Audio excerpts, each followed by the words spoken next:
Meus amigos, boa tarde a todos, sejam muito bem-vindos aí. Eu queria, em nome do Luiz Fernando Pinheiro Franco, nosso colega que presidiu essa casa há cerca de 20 anos, saudar todos os acadêmicos aqui presentes. Obrigado, Luiz, pela presença, sempre bem-vindo. Também saudar aqui o Sebastião André de Flitt, que é um dos membros os mais antigos aqui também presentes, muito obrigado. Antigos que eu quero dizer em sodalício, tá? Bom, é uma alegria muito grande dizer algumas palavras sobre o nosso palestrante, que é o José Maria Soares Júnior, que inclusive é um dos poucos acadêmicos, um dos mais jovens aqui na Academia de Medicina, então é muito grato tê-lo aqui por esses dois motivos. O José Maria Soares Júnior, ele se graduou na Universidade Federal do Triângulo Mineiro e iniciou sua carreira universitária na Unifesp, né, na Escola Paulista de Medicina, onde ele fez o seu mestrado, fez seu doutorado e fez a sua livre docência. E lá ele permaneceu como professor da faculdade, da Escola Paulista de Medicina, até 2013. Nesse ano, ele, por concurso, se tornou professor associado da ginecologia da Faculdade de Medicina da USP, onde está até hoje, lá junto com o professor Baracala. Ele também fez um estágio fora do Brasil, na Northwestern University Medical School, em Chicago, e tem desenvolvido muito a sua carreira nesse campo da ginecologia. O José Maria Soares já publicou mais de 400 artigos científicos, já editou mais de 6 livros sobre a especialidade dele. Ele é editor da revista Clinics e também é revisor de pelo menos umas 12 ou 15 revistas da área. Vou citar algumas só. Human Reproduction, Fertility and Sterility, Reproductive Toxicology, Scientific Reports Biology, American Journal of Obstetric Gynecology, e assim por vai. Não vou falar todas, porque vou dar tempo para ele falar aqui também. Só quero dizer que ele também é presidente da Associação Brasileira de Obstetrícia e Ginecologia da Infância e da Adolescência. Ele é diretor da Sociedade Brasileira de Reprodução Humana e também da Associação de Obstetrícia e Ginecologia do Estado de São Paulo. O José Maria Soares Júnior, com seu currículo e com a sua juventude, ele enriquece a nossa academia e ele ocupa a cadeira 19, cujo patrono é o saudoso Dr. José Medina. José Maria, muito obrigado pela sua presença. O microfone é seu, estaremos escutando você agora. Boa tarde a todos. Gostaria primeiramente de agradecer um honroso convite de estar aqui na academia, em nome do nosso presidente, o Dr. Hélio. Mas gostaria também de agradecer a presença, e aqui eu vou começar pelas confreiras, porque hoje o tema é sobre a mulher, então uma homenagem para elas, e também para os confrades que estão aqui nesse almoço. Então é um prazer muito grande. E eu vou conversar com vocês a respeito da melatonina e a saúde da mulher. Então, primeiramente, eu vou conversar sobre esses tópicos, a propriedade da melatonina, o sistema reprodutivo, os efeitos não reprodutivos da melatonina, que não são tão enfatizados. Muitos se lembram, quando a gente fala de melatonina, sobre sono, mas a melatonina é muito mais do que isso. E as nossas perspectivas de futuro, nossas perspectivas de estudos no Hospital das Clínicas, na Faculdade de Medicina da USP. Então, primeiramente, gostaria de falar sobre as propriedades da melatonina. E muitos perguntam por que o nome melatonina? Porque em 1958, pesquisadores pegaram extratos bovinos da pineal e eles extraíram e colocaram sobre sapos. E esses sapos, que tinham uma cor mais escurecidas, houve um clareamento. E se acreditava que, na verdade, a melatonina seria um antagonista da melanina. Mas não era só isso. Ele tem várias propriedades, porque é uma indolamina. E como indolamina, ele pode tanto se difundir pela propriedade do sangue através da sua difusão hídrica, mas também ele pode atravessar o tecido gorduroso com muita facilidade. O que é único, se a gente for pensar realmente em propriedades de hormônios. E aonde que é produzida a melatonina? Principalmente o que vai dar o ritmo da melatonina e a grande quantidade na circulação. É na pineal. Mas também sabemos que na retina, nós temos também nos linfócitos e até alguns outros tecidos, nós produzimos uma pequena quantidade de melatonina. Mas o que vai dar realmente a grande concentração, principalmente noturna, é a glândula pineal. E como ocorre a regulação da melatonina? Como é a sua produção? Sua produção é principalmente noturna. E ela respeita essa inervação. Nós temos fotorreceptores na retina que vão reconhecer o dia e a noite. Durante o dia, esses fotorreceptores têm uma inibição. Mas à noite, ele estimula e aí eu tenho um sinal que vai da retina até o núcleo supraquiasmático, que é o relógio biológico do nosso organismo, que vai ser responsável pelos ritmos biológicos. E depois, nós vamos ter uma inervação que vai passar pelo gânglio cervical até a pineal. E aí vai ser produzida em grande quantidade a melatonina, principalmente durante a noite. Ou seja, a melatonina é o hormônio da noite. Por isso, a sua correlação com o nosso sono. E como ela é produzida? Na pineal, existe uma captação do triptofano, que passa pela serotonina e, finalmente, pela melatonina. E a melatonina, ela pode tanto ir para o hipotálamo, como pode ir para a circulação. E na circulação, ela é metabolizada em medrox, melatonina e sulfatox-melatonina, que é um metabólito muito estável e que a gente pode dosar na urina, e até para saber se existe uma deficiência. Mas o mais importante é no sistema reprodutivo. É no sistema reprodutivo. E no sistema reprodutivo, nós sabíamos há muito tempo que existe uma regulação, principalmente nos animais chamados sazonais. Quais são esses animais? Ovelha, bovinos, caprinos, em que, durante a época do ano, eles têm o cio, ou seja, tem a época fértil, que acabam acasalando e depois procriando.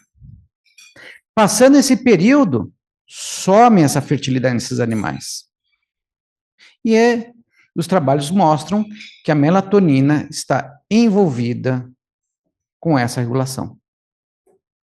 Mas só esses animais que estariam envolvidos, e outros animais que não são sazonais. E aqui nós temos camundongos, temos ratos, nós temos macacos, inclusive nós temos o ser humano que não é sazonal. A mulher, ela ovula todo mês durante o ano. E ela pode engravidar durante o ano, independente da época da estação do ano. E aí, essa pergunta foi feita por um professor meu na época que eu estudei em Uberaba. Era um professor de fisiologia, ele fazia seu doutorado na Faculdade de Ribeirão Preto, e ele perguntou: vamos trabalhar com a melatonina? E você? Falou para mim que gostaria de fazer ginecologia. Será que vamos ter alguma interferência? Foi quando, após sacrificar os animais, eu percebi que o ovário dessas ratas estava extremamente aumentado. Pensei até que pudesse ser uma neoplasia. Mas depois de avaliado por um professor de histologia e também de patologia, descobrimos que existiam vários microcistos nesses ovários. E aí, nesse momento, eu procurei um professor na Faculdade de Medicina, que estava ligado com o professor Edmundo Chá da Baracá, fazendo também o seu doutorado. E aí veio a pergunta: será que foi a melatonina que está envolvida nesse processo? E aí resolvemos fazer um experimento maior. Diminuímos a quantidade de melatonina nesses animais na circulação, através da remoção da pineal desses animais. E encontramos o quê? Encontramos algo que tem uma conotação muito próximo da ovulação crônica da mulher, que seria o estado de estro permanente. Ou seja, um estado em que o estrogênio começa a conificar as células da vagina, o que dificulta a sua fertilidade e também o seu ciclo. E no sacrifício, encontramos esses ovários aumentados, encontramos a policistose ovariana e algo que o professor Baracá me chamou muita atenção foi o aumento da teca interna das células intersticiais. E essas células da teca interna são a grande fonte androgênica, o que leva um microambiente androgênico no ovário dessa rata e, ao mesmo tempo, impede o crescimento do folículo e leva, com isso, uma anovulação nesses animais. E nessa época também, o professor Reiter, da Universidade do Texas, o maior especialista que eu conheço até hoje sobre melatonina, o professor Reiter, ele tem um fator de H acima de 130. Uma das pessoas que mais publica no mundo, e em especial sobre a melatonina. E ele fez um artigo em 1998.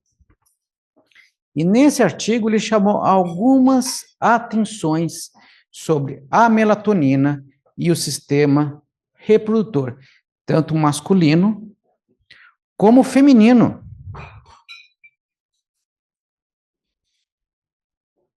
E algo que ele chamou a atenção foi a concentração da melatonina durante o período periovulatório.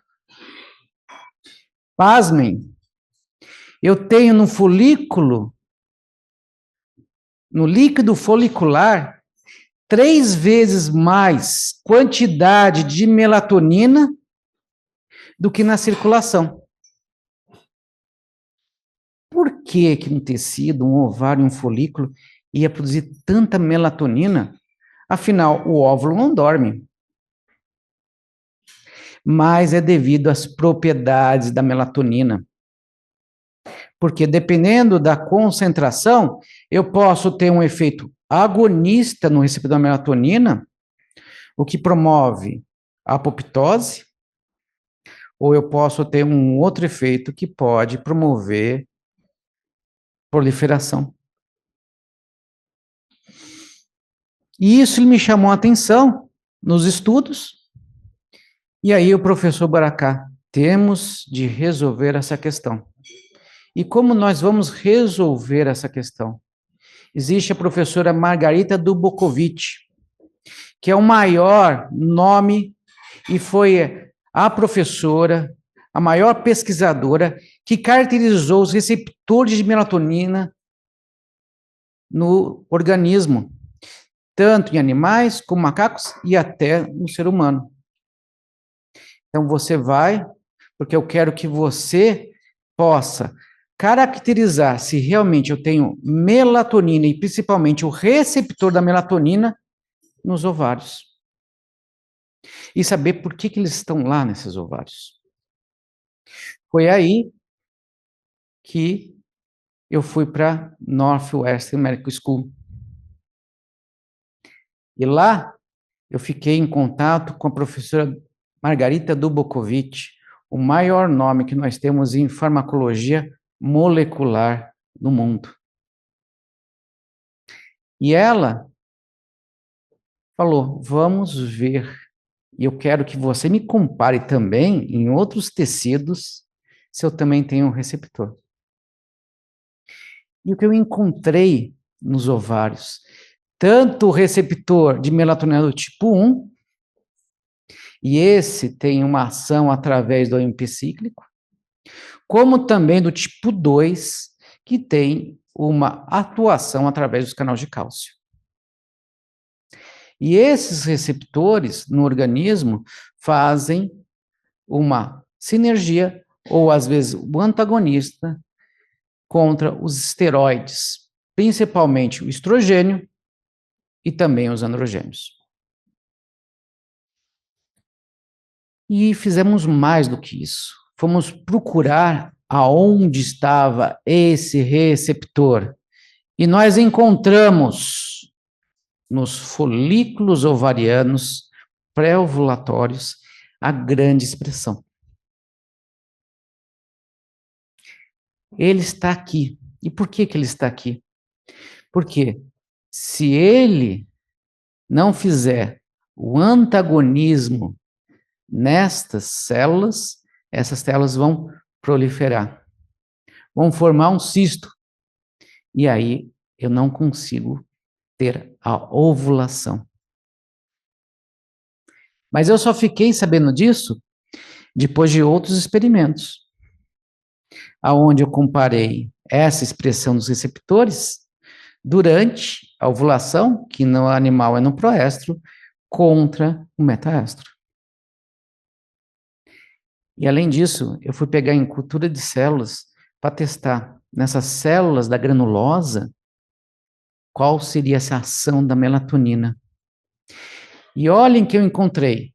Conforme eu tenho a presença do estrogênio ou a ausência dele, eu tenho um comportamento desse receptor diferente.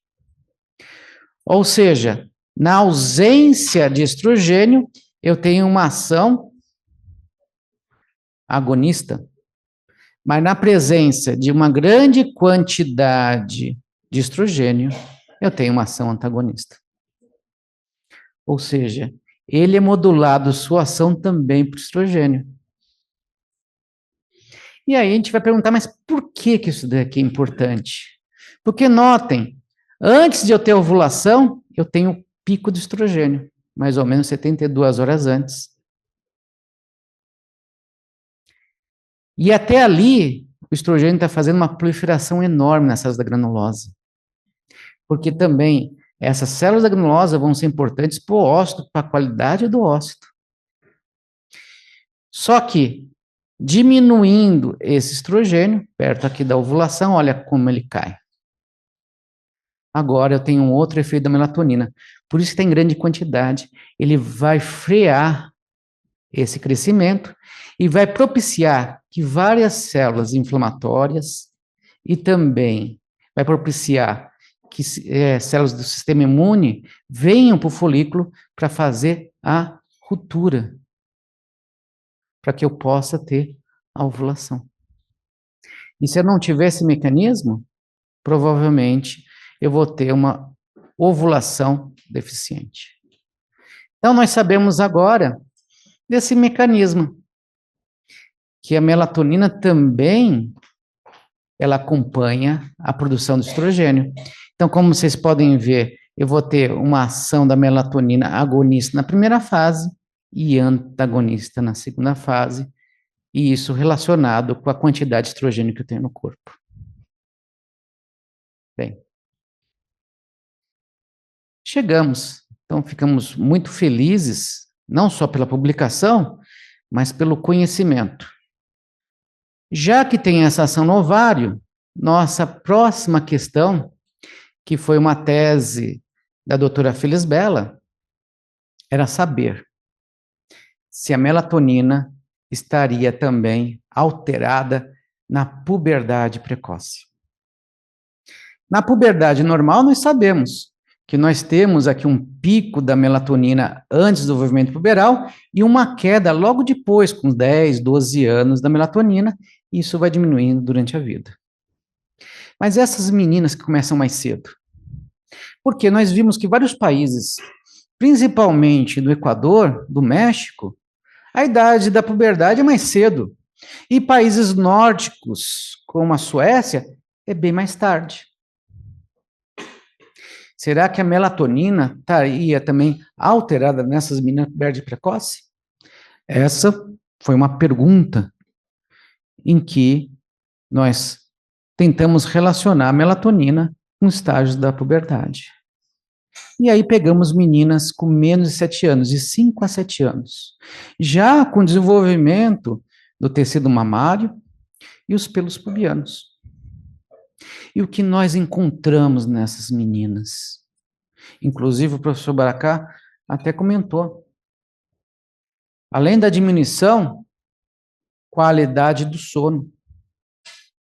Nós fizemos um calendário específico com o professor Tufik para avaliar o sono dessas meninas e teve uma redução tanto do padrão do sono noturno como diurno e maior sonolência. E também o comportamento psicoemocional. Não é só o desenvolvimento dos caracteres antes da hora, não é só a estatura, mas a parte emocional dessas meninas, com maior humor deprimido, ocorre. Por isso da importância, não só no diagnóstico, mas em encontrar os mecanismos envolvidos com a puberdade precoce. Em seguida, nós vamos estudar um pouco mais, porque parecia muito próximo da anovulação crônica, e a principal causa de anovulação crônica que nós temos nas mulheres é a síndrome dos ovários policísticos, que acometem quase 15% das mulheres no período reprodutivo. E aí olhamos os ovários de novo, e vejam, eles crescem e param de crescer. Tem uma diminuição tanto da granulosa e uma hipertrofia muito grande das células da teca interna. Que era bem próximo do que foi descrito há mais de 80 anos, por estar em Livertal, quando ele escreveu a histologia dos ovários das mulheres com a síndrome dos ovários policísticos. Isso há mais de 80 anos. E aí, nós fomos ver as enzimas que vão metabolizar tanto os androgênios como estrogênios. E nós encontramos o aumento da enzima que vai converter mais androgênios e até uma diminuição relativa da aromatase que vai converter em estrogênios. Mostrando que esses ovários têm uma capacidade muito grande de produzir androgênios. E qual que é a função desse androgênio? Esse androgênio é produzido na teca interna, vai para a granulose.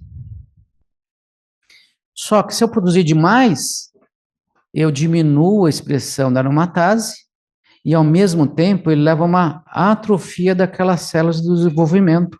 O folículo para de crescer. E, ao mesmo tempo, ele vai para a circulação esses androgênios e pode levar as características androgênicas que a gente vê muito bem do hirsutismo, alopecia, até acne nas mulheres com ovário policístico. E aí, nós resolvemos ver qual que seria realmente essa proliferação. Então, nós pegamos marcadores, principalmente proliferação Ki67, PCNA, e também fomos ver a apoptose. E nós encontramos uma expressão muito grande, tanto de marcador de proliferação, como também de VEGF. E o que o VEGF faz? Angiogênese, é um marcador de angiogênese. Isso permite com que esses androgênios produzidos vão para a circulação e que podem promover as alterações na síndrome. Em seguida, nós fomos analisar um pouquinho mais. E fomos analisar a qualidade tanto dessas células da granulosa, como nas células da teca interna, e observamos essa diminuição da teca interna, da aumento da teca interna e uma diminuição da granulosa nessas células. E também a expressão do receptor de estrogênio.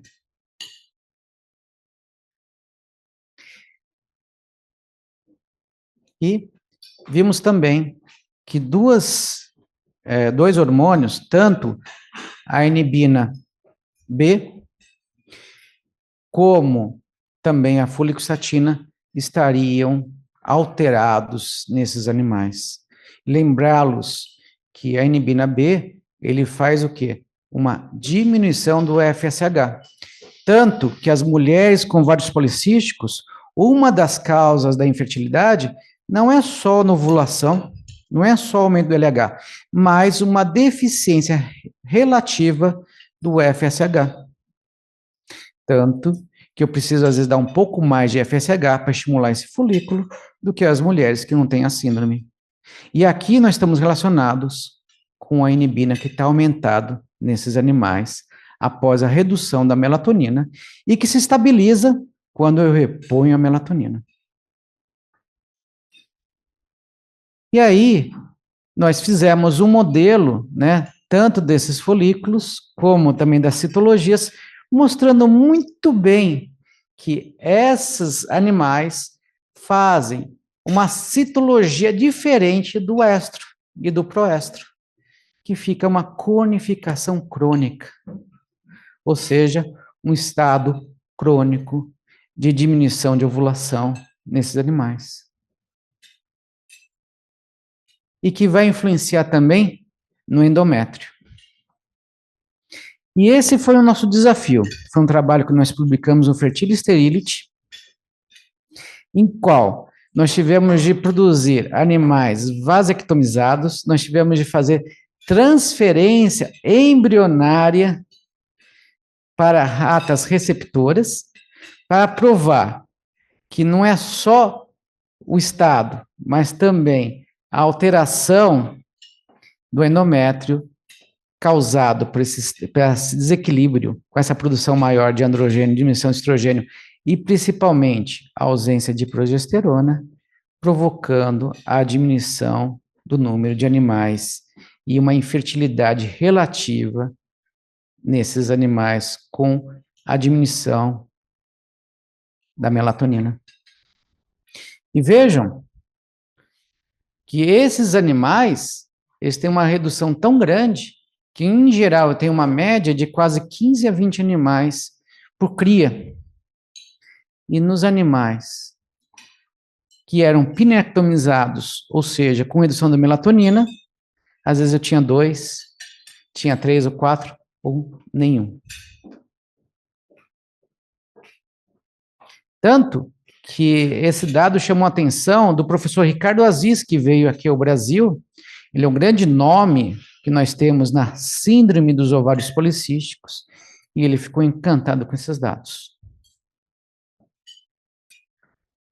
E também estudamos a concentração de melatonina e aquele efeito que eu falei que ocorre no ovário, de agonismo ou antagonismo, ocorre com a apoptose no endométrio. Ou seja, uma ausência de melatonina leva a uma proliferação muito elevada. Mas também a concentração da melatonina vai ser importante para eu diminuir essa proliferação e trazer uma homeostase para esse útero, para ele ficar propício para ter uma anidação. E aí veio a cereja do bolo. Nós fizemos aquilo tudo em animais, porque a gente precisava ter certeza dos mecanismos. E aí recebemos o professor Reiter, recebemos todas as clínicas, e aí ele fez 2 desafios. Eu acho que ele falou para a gente, né, que já tínhamos muitos conhecimentos em animais e que estaria na hora de a gente ter certeza o que ocorre nas mulheres com a síndrome dos ovários policísticos e principalmente aquelas mulheres com infertilidade. E aí, nós coletamos as células da granulosa que são aspiradas junto com o ócito. Em geral, essas células são descartadas, mas é um grande material para saber o que ocorre naquela grande concentração. E aí pegamos culturas de células e vejam o que nós observamos. Quando temos uma dose baixa, uma dose que seria normal na circulação e uma alta dose. Uma resposta diferente em fatores de crescimento tumoral e até em VEGF e interleucinas, que são importantes para quê? Para eu começar a degradar essas paredes, tanto das células da granulosa como da teca interna, e ter a nossa ovulação. Por isso que lá em 98, quando eles puseram que tem maior quantidade de melatonina em folículo, a gente não sabia para que serve. Mas, possivelmente, nesse trabalho que nós publicamos, junto com o nosso saudoso professor Manuel Girão, nós encontramos agora a função dessa grande concentração. E também justifica porque muitos tentaram usar melatonina em reprodução humana e não conseguiram resultados esperados, porque depende da concentração e do tempo que você dá a melatonina para essas mulheres. Não pode ser qualquer concentração e tem que ser à noite.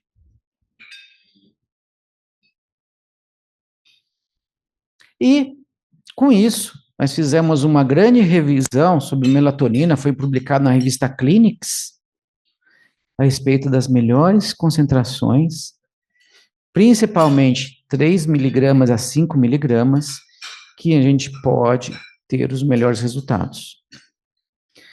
E aí eu fiz um desafio. O professor Fares, que é de Marília, ele queria fazer um pós-doutorado. Eu falei, então vamos fazer um trial, vamos fazer um estudo clínico com melatonina, mas agora nas concentrações que a gente acredita que sejam as mais adequadas, com o melhor protocolo. E eu trouxe para vocês agora, que veio semana passada, os primeiros resultados. Ainda não temos resultados finais da gestação, porque leva ainda 9 meses. Mas, pelo menos, as mulheres que receberam melatonina, elas têm uma quantidade maior de óvulos que foram aspirados e maior número de embriões viáveis. Agora, para falar se isso vai refletir na gestação, precisamos esperar os 9 meses para ter certeza. Mas essa é uma das grandes uns grandes conhecimentos, grandes avanços que o Centro de Reprodução está tendo, chefiado pelo professor Baracá, em colaboração com a Universidade de Marília. E outro tema, também relacionado com o ovário, e que é um grande problema, porque nós temos neoplasias na infância, na adolescência, que infelizmente, principalmente do tecido, dos linfomas, que infelizmente, para dar quimioterapia, as meninas desenvolvem insuficiência ovariana prematura. E aí vem um grande dilema. Como que a gente faz para preservar a fertilidade dessas meninas e até das mulheres que também, durante o período reprodutivo, desenvolvem um câncer e que precisam fazer quimioterapia ou precisam ser uforectomizadas. E aí nós temos um grupo que foi muito incentivado pelo professor Baracá, em que nós temos a doutora Luciana Damus, e também temos uma colaboração muito grande de professores do INCOR, entre eles o professor Krieger, em que nós fizemos várias tentativas em animais para saber a melhor forma de congelar e depois ter um tecido com o menor dano possível. Por quê? Não é tão simples, porque o processo de congelamento e descongelamento podem levar danos ao tecido ovariano que impossibilitam depois um sucesso de uma gravidez. Nós usamos de tudo. Fizemos hipóxia, ou seja, deixamos esses ovários numa câmara com CO2 em grande concentração. Depois tentamos colocar células-tronco para ver se melhora. Não obtemos grandes resultados. E aí saíram alguns trabalhos em que o importante não era a célula-tronco, mas a secreção que é produzida pela célula-tronco para proteger esses ovários, que é o secretoma. E, por fim, tinha uns trabalhos novos a respeito que você precisava ter uma matriz para proteger esse tecido na hora de implantar. Ou seja, um tecido de apoio. E nós utilizamos até o Gelfuan. Melhorou, mas ainda não tínhamos atingido o que nós esperávamos. E por quê? Porque nós vimos que esse tecido, depois do congelamento, tinha aumento das substâncias do estresse oxidativo. E esse estresse oxidativo estava levando o dano no tecido ovariano. E aí, resolvemos ver uma das outras propriedades da melatonina. Não é só o sistema reprodutor na sua regulação, mas ele também promove uma defesa. E aí, nós fizemos uma revisão sistemática e depois um projeto que foi do Marcos Shiroma, utilizando a melatonina no líquido que a gente preserva os ovários antes do congelamento. E nós encontramos uma melhora do tecido, melhora da função, tanto que ele foi reconhecido no Congresso de Reprodução Humana, que foi no Rio de Janeiro, em 2023, com a maior honraria do Congresso, que é o Prêmio Campus Paz, em que eu, junto com o professor Baracá e mais outros colegas, recebemos com muito orgulho. E, recentemente também, nós mandamos uma revista especializada em ovário, que é o Journal Ovarian Research, em que nós publicamos o ovário da íntegra, mostrando que a melatonina, ela melhora, ela diminui a FSH, melhora a quantidade de hormônio antimileriano nesses animais, mas o mais importante, ele aumenta a SOD2, que tem um efeito antioxidativo no ovário. Ou seja, ele me protege o ovário do congelamento. E que agora nós podemos também, da mesma forma que nós estamos fazendo estudos clínicos sobre reprodução, talvez esse seja o próximo passo no transplante ovariano. Nós já tivemos um sucesso recente com transplante uterino, inclusive teve uma gestação, foi o primeiro transplante uterino do mundo de cadáver que teve sucesso. Já existiam outros transplantes, mas com uma gravidez foi o primeiro. E foi registrado no nosso serviço de reprodução humana, junto com o serviço de transplante de fígado com o professor Carneiro e o professor Baracá. E agora, talvez, nós podemos dar um outro passo, o passo que vai ser do transplante ovariano, ou até um sonho que o professor Baracá tem no futuro, e talvez fazer até algum mecanismo de ter um ovário artificial.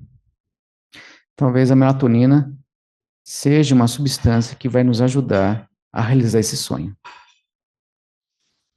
E, só para fazer uma revisão, então a melatonina interfere, regula a esteratogênese ovariana, mecanismo da ovulação, receptividade endometrial e diminui dano por estresse oxidativo.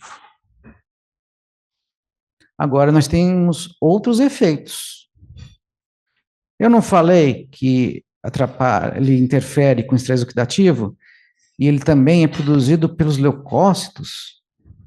Afinal de contas, por que o leucócito precisa produzir? Porque ele tem um efeito antiviral. E na mesma época em que o professor Reiter veio nos visitar, ele falou de um projeto sobre o herpes, em que ele estava fazendo com um grupo, tanto brasileiro como europeu, mostrando que a melatonina podia diminuir o tempo de latência da infecção por herpes. E ele fez um desafio também, que nós aceitamos. E o herpes recorrente? O problema do herpes recorrente, quando eu tenho mais de 3 episódios durante o ano, e o aciclovir nem sempre ele consegue amenizar o sofrimento da paciente. E aí resolvemos fazer um trial, que foi tese da doutora Cristina Roa, que foi publicada também recentemente. Nós utilizamos 3 miligramas de melatonina, principalmente à noite, contra 800 miligramas de aciclovir, que é a dose para o herpes recidivante. É menor do que a dose do herpes agudo, mas que é utilizado a longo. A gente chega de 1.200 a 1.500 no agudo. 800 miligramas. E aí, o que nós encontramos? Principalmente, né, nós temos uma diminuição da recidiva, principalmente da melatonina, com 6 meses. Ou seja, eu diminuo os episódios e a recorrência do herpes genital nessas mulheres. E percebam que o herpes nas mulheres, o genital, a dor é intensa, incomoda e diminui a qualidade de vida delas. E aqui nós mostramos a primeira evidência que a melatonina pode diminuir essa recidiva. Esse foi um trabalho que nós realizamos também com o professor Reiter, foi também com a professora Lana, que cuida de infecções vulvares, e com o professor José Tipola Neto, que é do ICB da Universidade de São Paulo. E, recentemente, eu consegui um projeto temático, que eu tenho muitas mais perguntas sobre melatonina. E uma delas é sobre o câncer de mama. E por que essa pergunta? Porque enfermeiras, médicos, médicas principalmente, que tenham muita atividade noturna, têm um risco maior para ter câncer de mama. Aí eu pensei, será que seria a diminuição da melatonina que possa estar interferindo nesse risco? Ou seria um outro fator, como o estresse no trabalho? Por isso, começamos a investigar, em cultura de célula, essa relação da melatonina com as células de câncer. E utilizamos 2 tipos de células. Uma que tem o receptor de estrogênio positivo e de progesterona, e outro que tem um receptor negativo. E a melatonina, para fazer uma diminuição, ela atua diferente.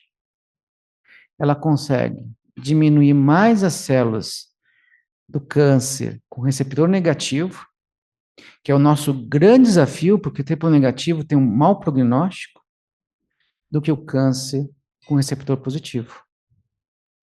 Tanto que nosso trabalho foi, esse ano, nós ganhamos o 2º lugar no Congresso Brasileiro de Ginecologia e Obstetrícia, que foi em Salvador. E que trouxe para a gente muita alegria, e que nós estamos investigando realmente qual que é esse papel. Tanto que nós fizemos uma revisão sobre o assunto, que o pós-doutorando Paulo Pardi viu que a melatonina pode ajudar no tratamento quimioterápico. Mas nós queremos saber, e como que está esse receptor em tecido mamário das mulheres? E nós enviamos agora, eu não pude ir, porque eu tinha compromisso com todos aqui, para o Norte América Menopausa. E nesse instante está sendo apresentado lá. E nós encontramos nas mulheres que têm o receptor negativo para o estrogênio, maior expressão. Ou seja, talvez a melatonina vai ter uma ação específica conforme a expressão dessas mulheres. E nós já fizemos um levantamento da sobrevida. Por quê? Nós estamos querendo correlacionar a presença do receptor, a sua expressão, com a sobrevida dessas mulheres.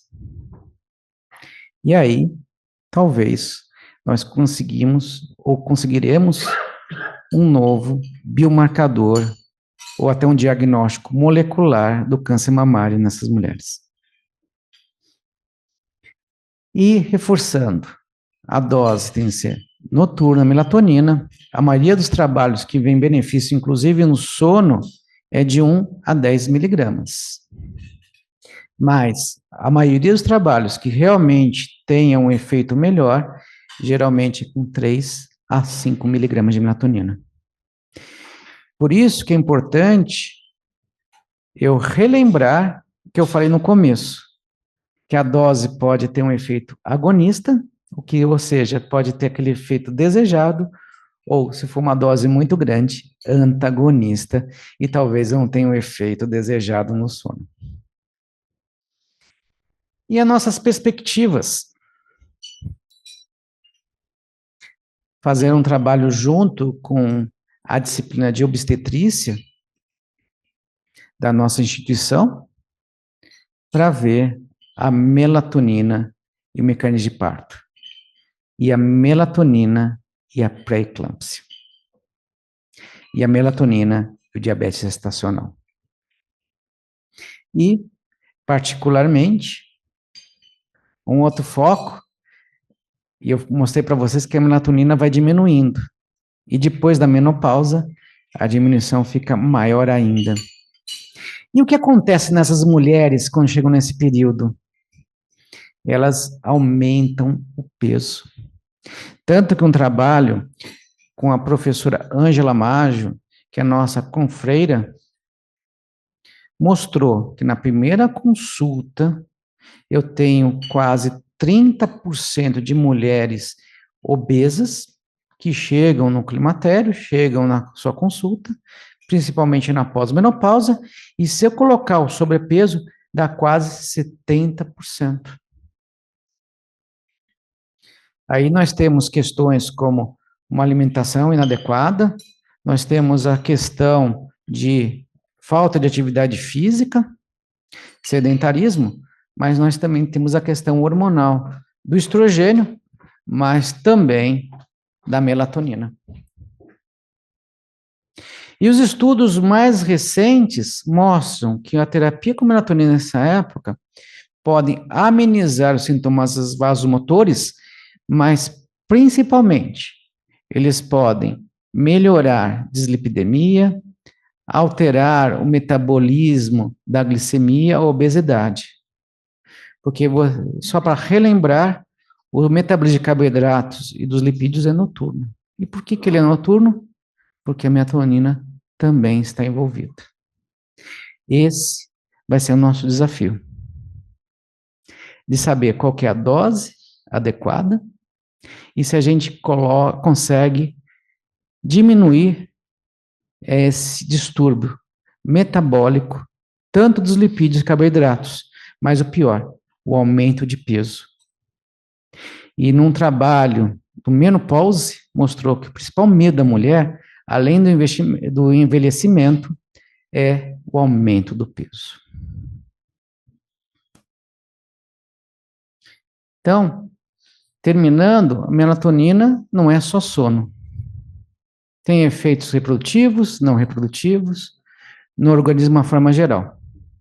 Eu gostaria de terminar essa fala aqui agradecendo de público tanto o convite, nosso presidente acadêmico, Dr. Hélio, mas principalmente uma pessoa que sempre foi fundamental na minha vida. O professor Geraldo Rodrigues de Lima, ele falava, e ele falou em várias palestras, que existia uma família, que a gente começou na Escola Paulista de Medicina, mas continua, em que ele falou que era o meu avô, ginecológico, acadêmico, e que o professor Baracá era o filho acadêmico dele. Se ele era meu avô e o professor Baracá era o filho acadêmico dele, o professor Baracá é o meu pai acadêmico, e eu agradeço, né, uma salva de palmas para o professor Baracá, porque ele acreditou naquele menino que veio de Uberaba, trazendo um achado, uma curiosidade, e que nós transformamos juntos, né, por orientação dele, num projeto científico, acadêmico, que pode trazer muito para a saúde da mulher. Muito obrigado.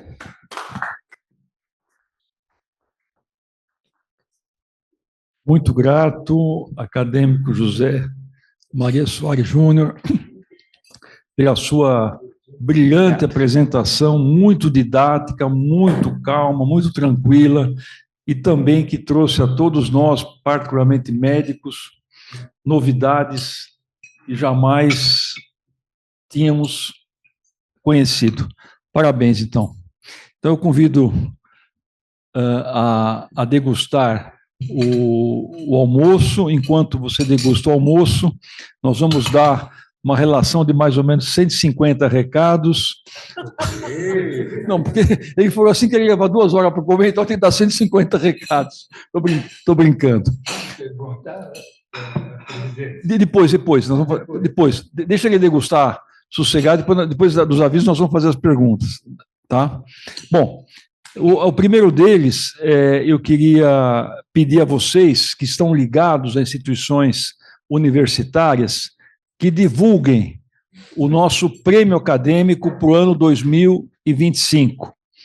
Então, por favor, já está no site, as inscrições já podem ser feitas. Nós temos 2 categorias, médicos e estudantes de medicina, e a condição grande, basilar, é que nenhum membro da academia pode concorrer ao prêmio, por uma questão, obviamente, de conflito de interesse.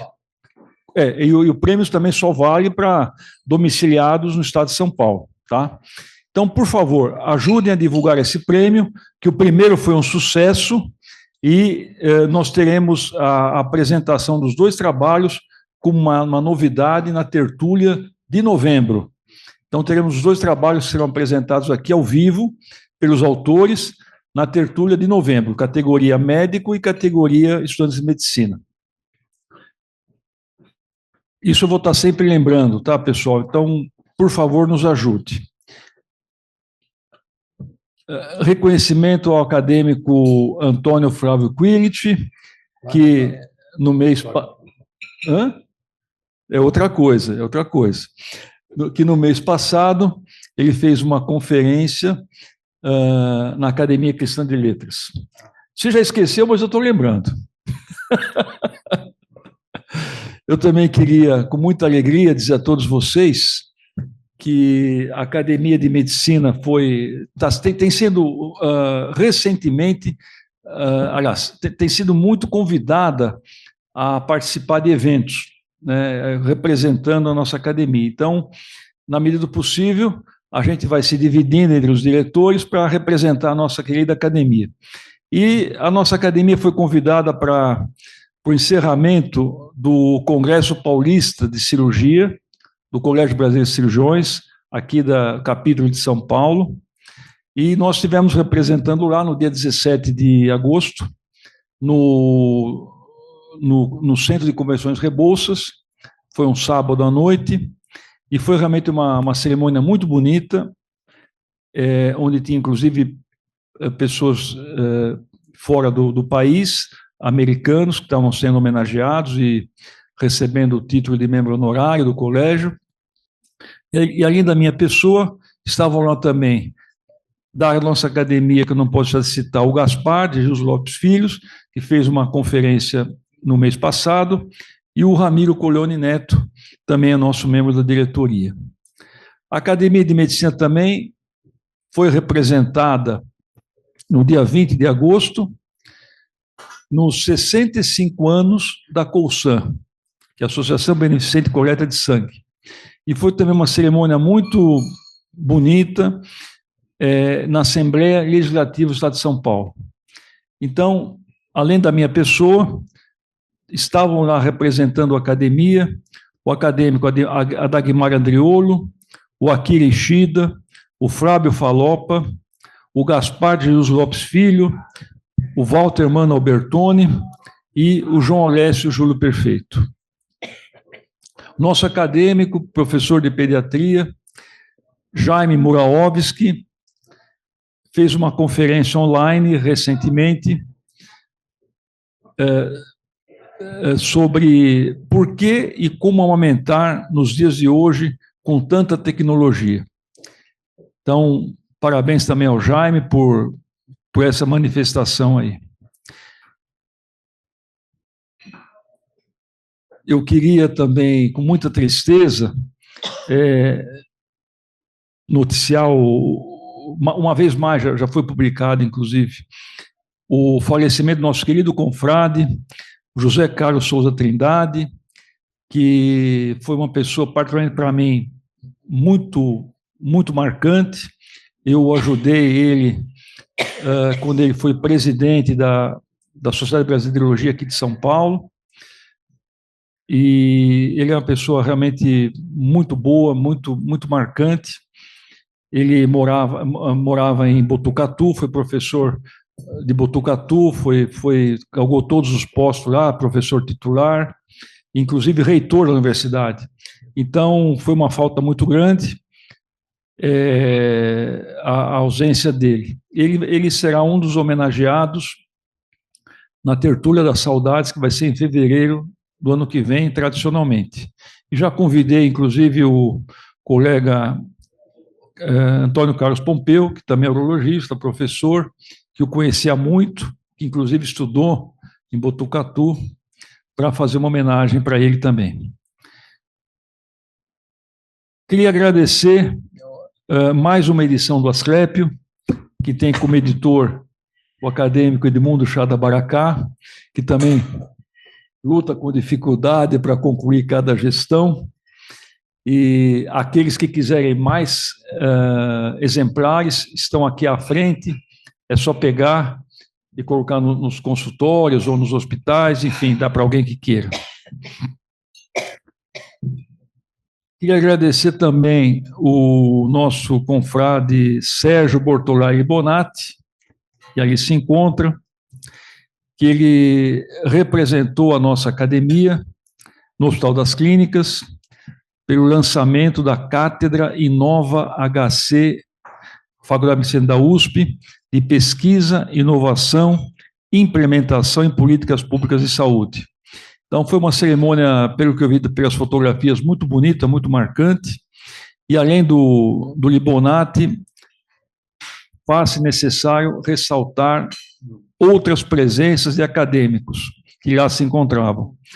Eulises Vieira de Paiva, que é o nosso atual secretário da Saúde, membro honorário da academia, o Giovanni Guido Cerri, a Lina Mara Riso Batistella e a Heloísa Silva Dutra de Oliveira Bonfá, que é a atual diretora da faculdade.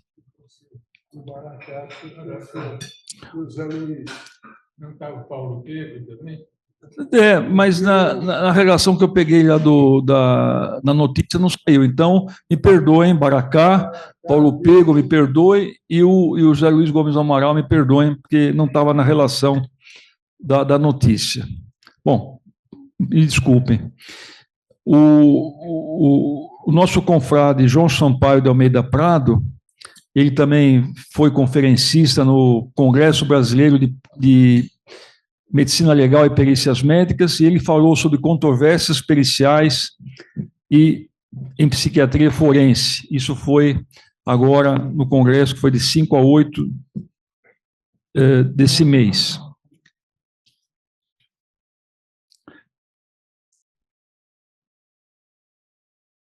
Com muita alegria, eu passo uma notícia a vocês também, que o nosso confrade, ex-presidente da recém-Academia Brasileira de Ortopedia e Traumatologia, o Eloy Pessoa de Barros Filho, Tarcísio, né? Tarcísio Eloy Pessoa de Barros Filho, professor da USP também, ele acabou de ser eleito membro titular da cadeira 72 da Academia Nacional de Medicina, cujo patrono é o Belmiro de Lima Valverde. E ele vai tomar posse no dia 18 de outubro. Então, parabéns também ao Tarcísio por essa conquista que eleva a todos nós aqui também.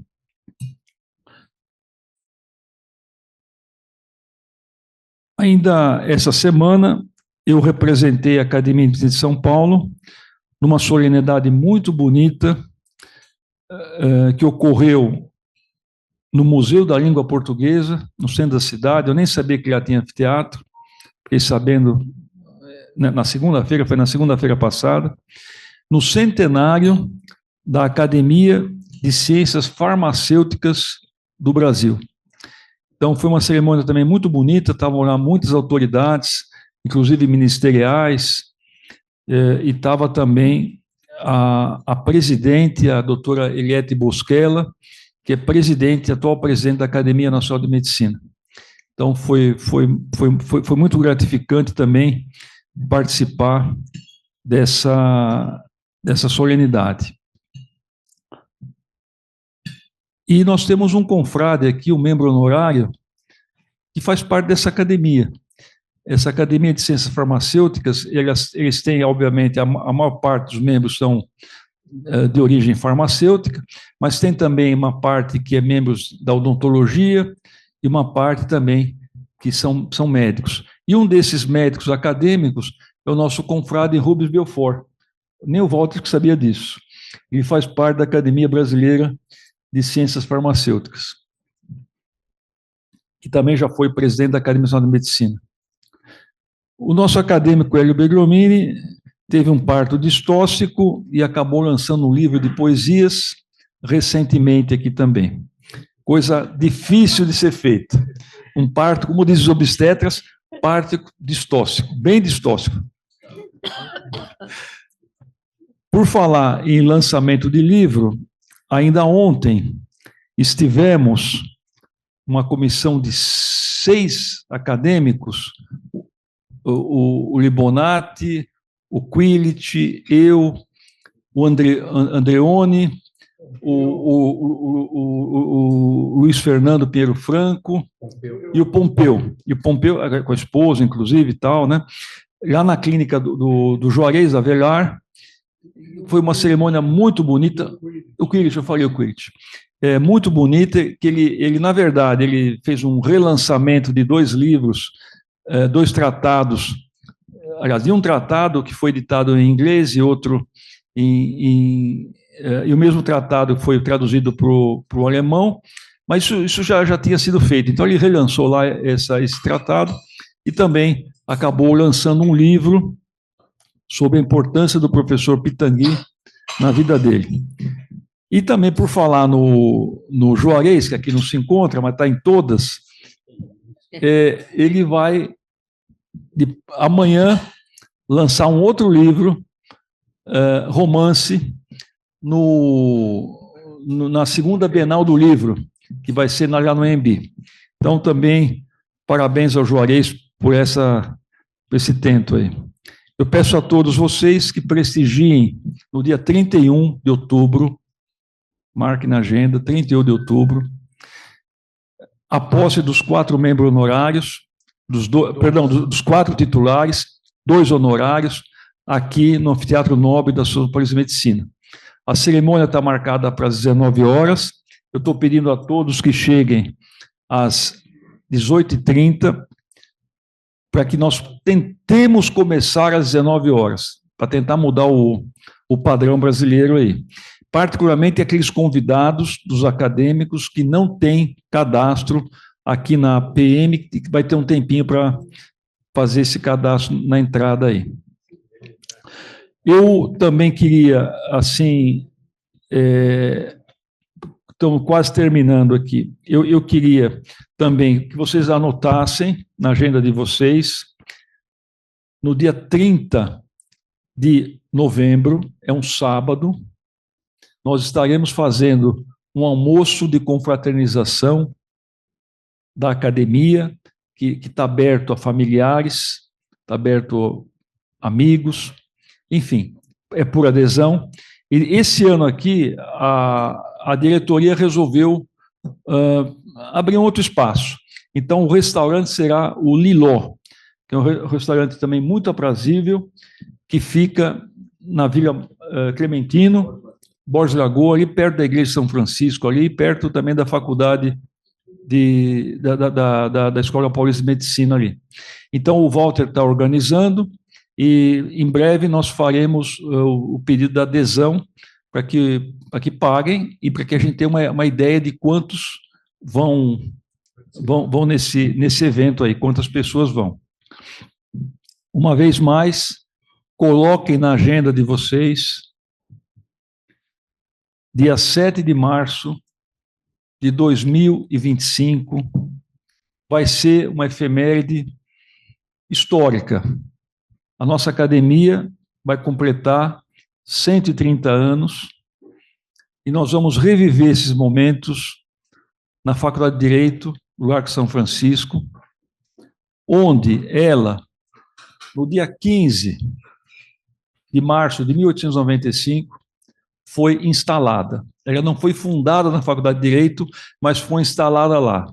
Ou seja, os nossos precursores, o primeiro presidente, Luiz Pereira Barreto, a sua diretoria, os membros titulares, tomaram posse naquele dia lá. Então, vai ser um momento de muita alegria, muita emoção. Então, nós estamos organizando uma ida à faculdade de traje oficial, pelerine, medalha. Haverá uma inscrição.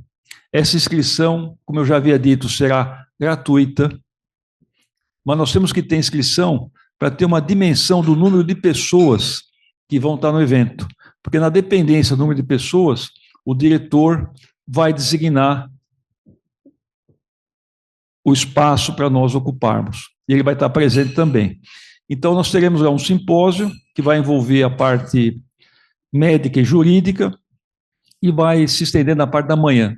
Tenho a impressão que até, no mais tardar, 13h já terminou. Vai começar às 9h, mais tardar 13h, espero que tenha terminado. Então, por favor, participem, divulguem, levem familiares, se inscrevam familiares, porque é um momento realmente único na história dessa academia, único, que realmente deve ser bem festejado. E para terminar, pessoal, eu queria aproveitar aqui a presença do ilustre acadêmico Noedir Antônio Grupp Stoff, que ali se encontra. Ele vai ser o próximo palestrante da tertúlia do mês que vem. E ele vai falar sobre a história da cirurgia cardíaca no Brasil. O Noedir, como todos sabemos, ele viveu nos albores da história da cirurgia cardíaca no Brasil. Ele faz parte dessa história. Então, eu acredito que nada melhor do que o Noedir falar sobre aquilo que ele viu nascer sobre a cirurgia cardíaca no Brasil. Então, convido a todos que na próxima tertúlia todos estejamos aqui prestigiando e escutando de viva voz a fonte, uma das fontes da cirurgia cardíaca no Brasil. Muito obrigado, Noedir, por você ter aceitado o convite e estaremos ansiosos aí para escutá-lo. Bom, agora, falando em Noedir, chegou a hora de vocês fazerem perguntas e comentários. Então, acho que o Noedir é o primeiro que quer falar, né, Noedir? Quer falar, Noedir? Eu só vou pedir para levantar a mão e eu vou anunciar. Então, quer falar? Noedir. Depois, alguém quer falar mais? Baracá. Maria Helena. Espera só um pouquinho. Alguém? Pompeu. Alguém mais? Bom, depois, se alguém quiser falar mais, é só levantar a mão. Então, vamos fazer assim. Primeiro, desse lado, Noedir, depois o Pompeu, depois eu venho para cá. Então, Noedir, com você a palavra. Parabéns, professor. Não só o tema, mas as suas contribuições nessa área mais árdua, vamos dizer, que é o estudo experimental. Quando eu tive notícia da melatonina, eu tive notícia como um indutor do sono, etc. E depois eu vi contestações sobre esse uso, etc. e tal. Mas eu resolvi ler mais, professor. E daí eu vi que a melatonina tinha uma ação anti-inflamatória. E daí eu imaginei um estudo clínico. A influência da melatonina na resposta inflamatória sistêmica na cirurgia cardíaca com circulação extracorpórea. Mas depois eu desisti não por descrença, ouvi sua opinião sobre esse efeito da melatonina, mas desisti porque a avaliação da resposta inflamatória sistêmica ela é um pouco ingrata. A gente tem as interleucinas, TNF, eu já tinha feito 3 estudos clínicos com outras substâncias estudando, e não é fácil, um varia, o outro não varia. Então a minha pergunta é a melatonina como anti-inflamatório, algum modelo?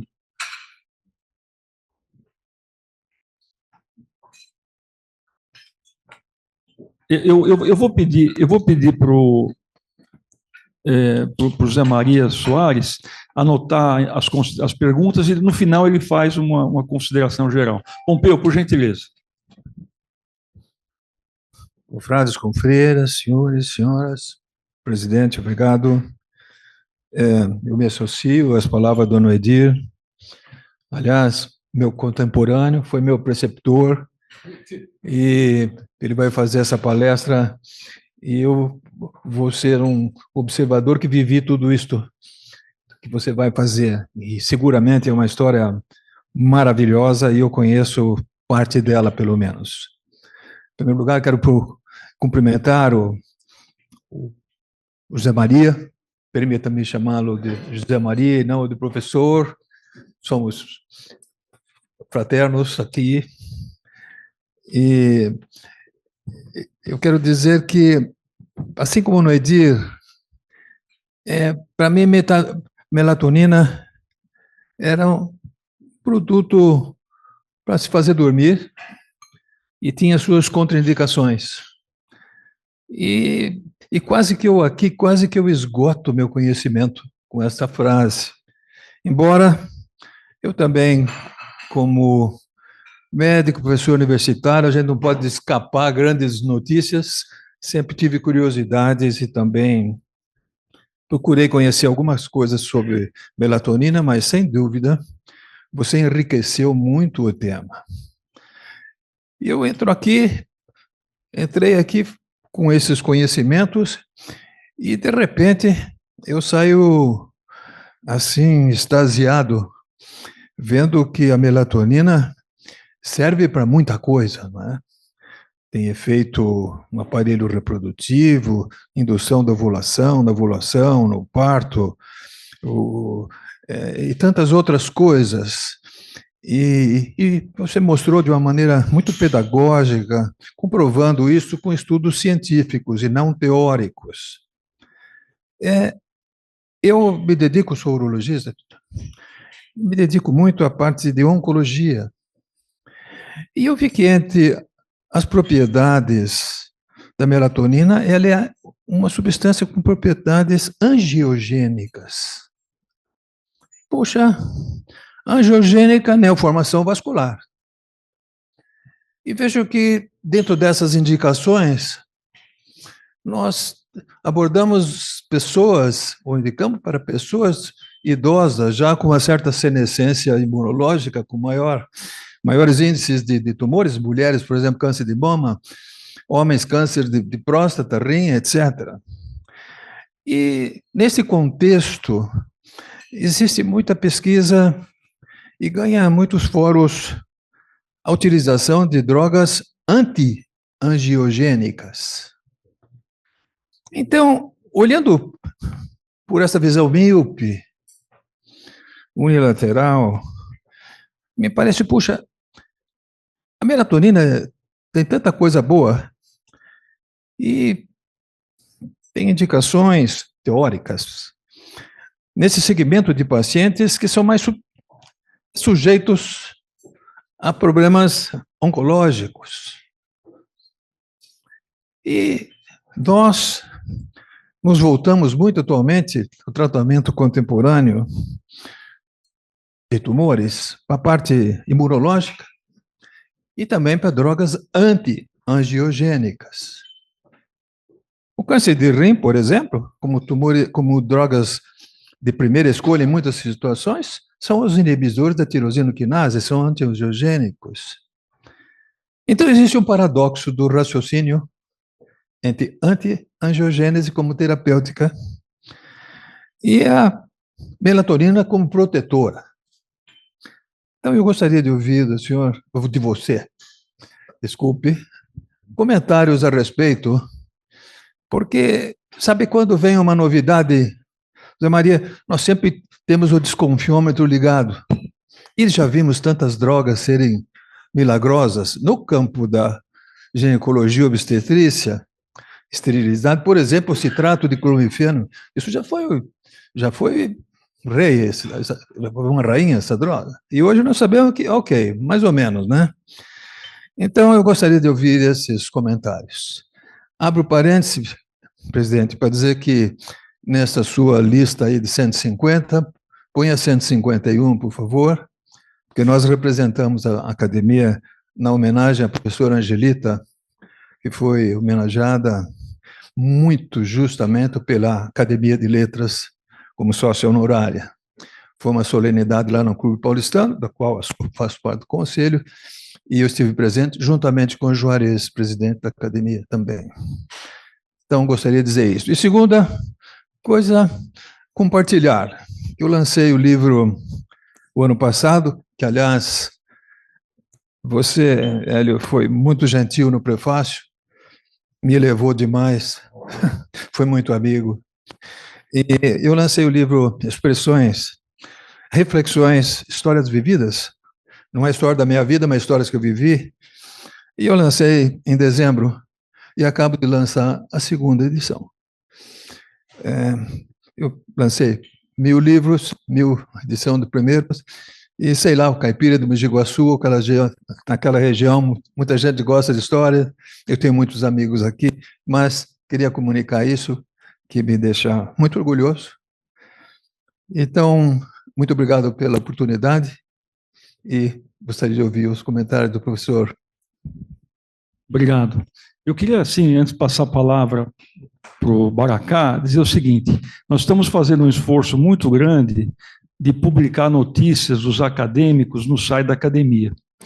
Para isso, nós precisamos que os acadêmicos nos mandem a notícia e, se possível, já façam uma pequena matéria com a foto, porque, infelizmente, eu até peço desculpas, eu e a Monieri, que também ajuda bastante nessa parte, a gente não fica sabendo, né? E por que tudo isso? Primeiro, para valorizar aquele que tem esse feito, ou essa participação, ou essa representação. Segundo, que quanto mais nós divulgamos notícias boas, a gente eleva a autoestima de todo mundo que pertence a esse sodalício, né? Então, não se acanhe, isso aí não é querer aparecer, isso é querer realmente compartilhar a sua vida com todo mundo, isso está nos elevando, né? Tudo que eu citei aqui, a não ser, infelizmente, o falecimento do doutor Trindade, todas são notícias positivas, então é isso que a gente precisa, no cenário brasileiro atualmente, inclusive, né? Tá ok? Então, conto com vocês mandando a matéria para nós, para que seja divulgado. O acadêmico João Sampaio manda sempre, né? Então, a gente sabe disso. Então, eu peço perdão mais uma vez por não ter, a gente eventualmente faz omissão. Mas obrigado, Pompeu, por você ter lembrado.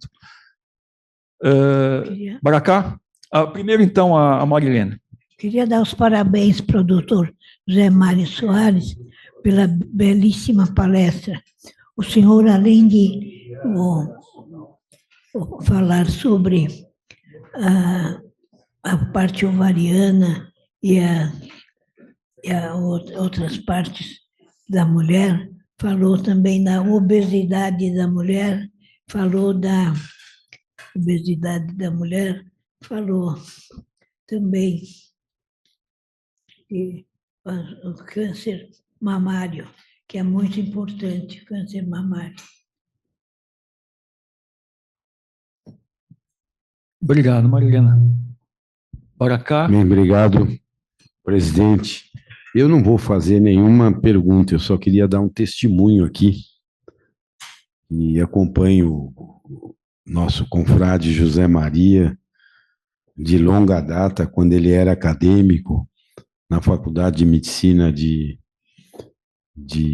Uberaba, na época era do Triângulo Mineiro, e ele, um dos projetos que ele mostrou aqui na apresentação dele, mostrando um projeto experimental inicial com a pinealectomia em ratas, foi nessa ocasião que eu tomei conhecimento dessa linha de pesquisa do então aluno do 4º ano, José Maria Soares Júnior. Aí, com o passar do tempo, ele se formou, veio para a Escola Paulista, prestou residência, aí nós passamos a conviver. E, de uma maneira muito breve, eu não vou repetir tudo que ele falou, fiquem tranquilos, mas só para dar um testemunho da capacidade investigativa e de pesquisa que hoje o professor José Maria desenvolve. Realmente, todos esses projetos que foram aqui mostrados vieram de questionamentos, de perguntas sobre a melatonina, como foi bem falado aqui. Melatonina é um produto que você compra em farmácias, em lojas, como suplemento. mas ela tem realmente um papel importante na reprodução, na oncogênese, ela estimula a vascularização, sem dúvida, mas ela tem outras, eu vou deixar isso para o professor José Maria falar, mas estimula de um lado, mas inibe muito do outro lado. Então, ela tem todo esse papel e essa linha de pesquisa que ele desenvolve, eu tenho a oportunidade de participar. Então, era esse o testemunho que eu queria dar aqui de pesquisador, da qualidade e da excelência do professor José Maria como pesquisador. Isso eu não precisaria nem estar falando, porque só a publicação dele nessa linha, por si só, já fala. Então, presidente, eu queria lhe agradecer e fiquei muito feliz de poder participar dessa tertúlia. Obrigado. Obrigado. Então, considerações finais do nosso acadêmico, palestrante, por favor, José Maria. Queria aproveitar a oportunidade, lembrar para todos vocês, que vocês devem saber muito bem, o infarto da mulher. O infarto da mulher é muito diferente do homem. É uma dorzinha fraca, que vai e vem, ou é uma dor na mandíbula, ou então ela pensa que não está tendo infarto, não vai no hospital, e se vai também, o médico não sabe que é diferente o infarto da mulher e do homem, e fala, vamos fazer um raio-x, aí a senhora vai para casa. Aí faz o raio-x, ela vai para casa e morre. Então, lembrar todo mundo. Bem lembrado, confreira.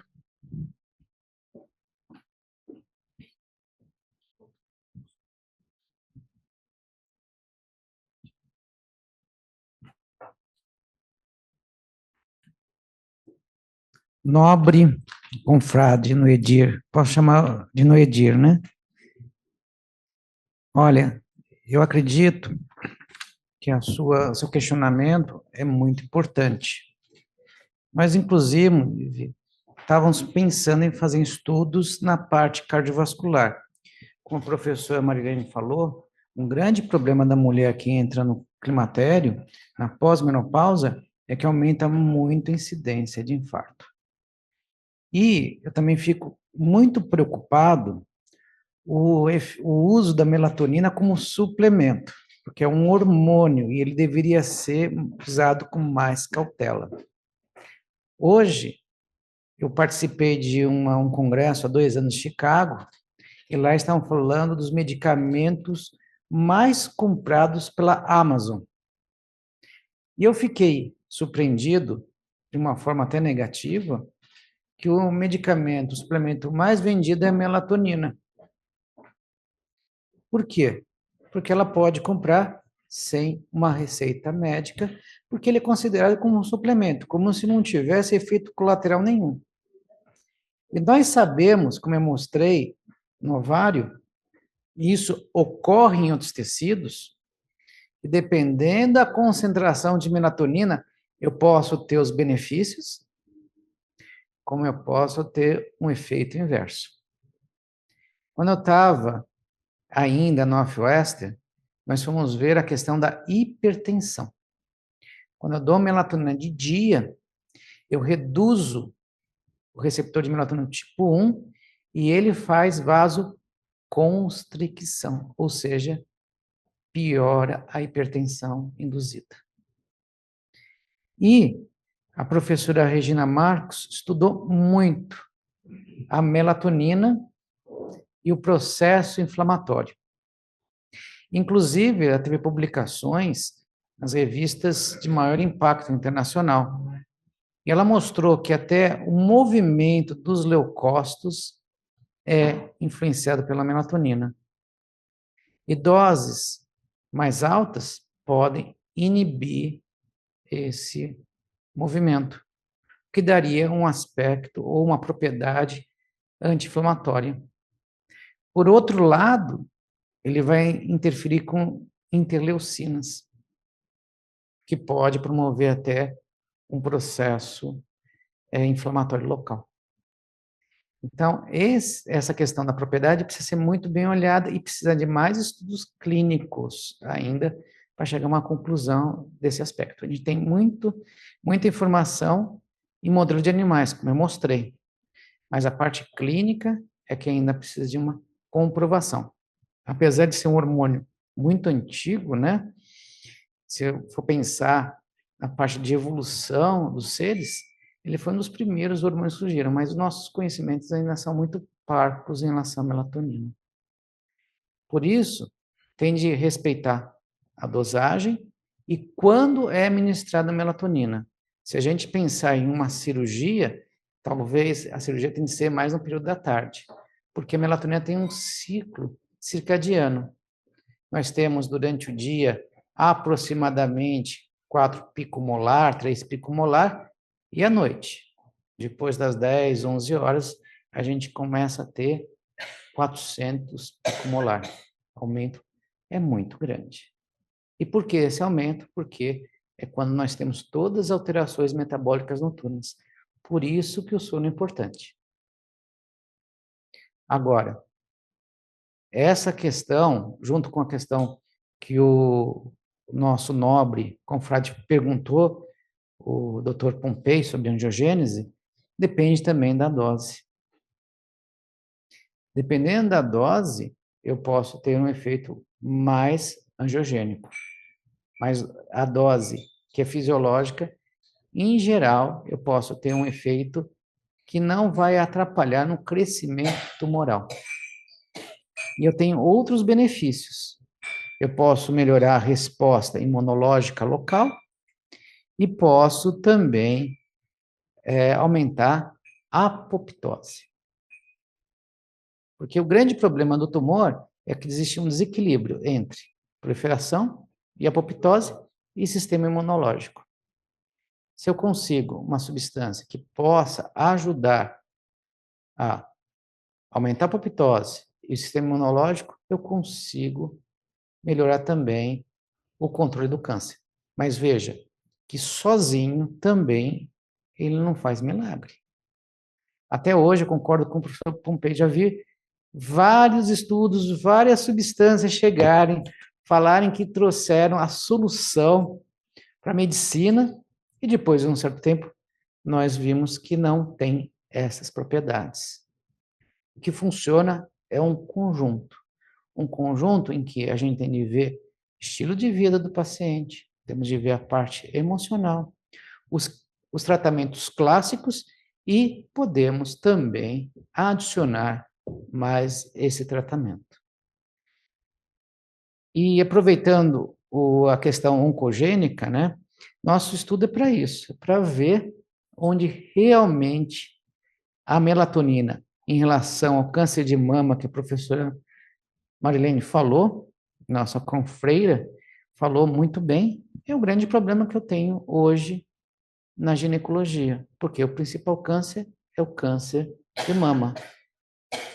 E aí temos um outro problema, sobrevida. Quando eu tenho um receptor positivo de estrogênio, eu tenho uma sobrevida melhor. Quando eu tenho um triplo negativo, em geral, a sobrevida é pior.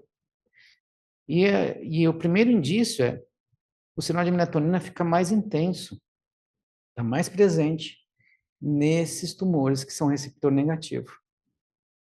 Será que eu posso ter uma expectativa ou até um tratamento direcionado para esse subtipo molecular de câncer de mama e ajudar nos tratamentos que são feitos atualmente? Agora, para isso, eu vou ter de fazer mais estudos. Esses estudos que eu mostrei até hoje já tem 30 anos. Talvez eu vou precisar de mais 30 anos para chegar a uma resposta em relação ao câncer mamário e o câncer de uma forma geral. Então, mas muitos não estarão aqui, mas a lembrança de todos, a nobreza de todos estarão aqui nessa academia. E gostaria também de agradecer a nossa confreira Marilene, posso chamar a senhora de Marilene? Que ela lembrou muito bem. Nós temos várias questões no climatério na pós-menopausa. Uma delas é o aumento de peso, a dislipidemia, A gordura visceral, que vai levar o quê? Doença cardiovascular. Mas não é só isso. A obesidade também tem uma relação muito grande com outro problema que nós temos, que é o câncer de mama, que aparece nessas mulheres. Então, uma boa lembrança, e é algo que a gente quer responder com esse temático. Qual que é a relação realmente da melatonina com câncer de mama, mas principalmente com a saúde da mulher, não só no período reprodutivo, mas também depois da menopausa. E, finalmente, gostaria de agradecer as palavras do professor Edmundo Chadabaracá. Gostaria de agradecer não só hoje, mas toda a nossa história de mais de 30 anos. Eu me lembro a primeira vez que eu cheguei de Uberaba, passei na residência, na Escola Paulista de Medicina. Para mim, era tudo novo. Eu vim de uma faculdade tradicional, mas pequena. Cheguei na enorme universidade, na época era a Escola Paulista de Medicina, depois se tornou Universidade Federal de São Paulo. Fiquei muito encantado, mas fui muito recompensado com um calor muito humano que me acolheu na Escola Paulista, que foi o professor Baracá. E ele falou, está na hora de a gente desenvolver algo que possa, no futuro, trazer informações de qualidade para nossas mulheres. Foi aí que nós começamos nossa história. Então, gostaria de agradecer, gostaria de uma salva de palmas, não para mim, mas para o professor Baracá, por todo esse incentivo que ele fez. Obrigado. Bom, a nossa reunião também foi marcante porque aprendemos muita coisa sobre um tema realmente que associávamos apenas ao sono, né? Então tem muita coisa para ser descoberta ainda. Mas eu queria agradecer o acadêmico José Maria Soares Júnior pela presença.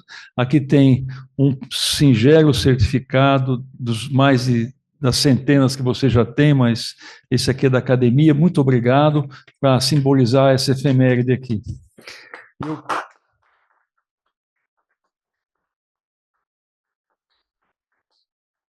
Eu queria agradecer também a presença de todos e, uma vez mais, renovar o convite para que vocês prestigiem as atividades da academia, e a próxima é a tertúlia de outubro, onde o nosso acadêmico Noedir será o palestrante. Muito obrigado e até a próxima.